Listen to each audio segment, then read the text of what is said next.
আজ বড়দিন, আর বড়দিনে শহর কলকাতা মেতে উঠেছে সেলিব্রেশনে।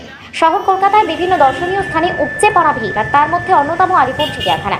বিশেষত কচিকাঁচা এবং ক্ষুদেদের জন্য হট ডেস্টিনেশন হলো এই চিড়িয়াখানা।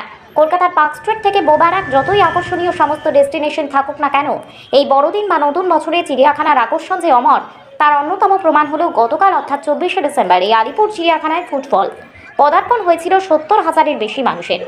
আজকে সেই ফুটফল পদার্পণ ছাপিয়ে যাবে বলে আলিপুর চিড়িয়াখানা কর্তৃপক্ষ জানিয়েছে। 200-র বেশি পুলিশ কর্মী মোতায়েন বাইরে এবং ভেতরে মিলিয়ে। এছাড়া 6টা পুলিশ বুথ রয়েছে, অ্যাম্বুলেন্সের ব্যবস্থা রয়েছে। বিশেষ দিন হিসেবে সকাল 8:30 থেকে চিড়িয়াখানার গেট খোলা হয়েছে। 9টা থেকে যেখানে এন্ট্রি থাকে সেখানে 8:30টায় গেট খুলে দেওয়া হয়েছে। 4টে গেটে 30টা টিকিট কাউন্টার আছে, সব কটাই গেট ওপেন করা হয়েছে। এছাড়া অনলাইন টিকিট কাটার ব্যবস্থা করা হয়েছে। বিকাল 5টায় চিড়িয়াখানা বন্ধ হয়ে যাবে।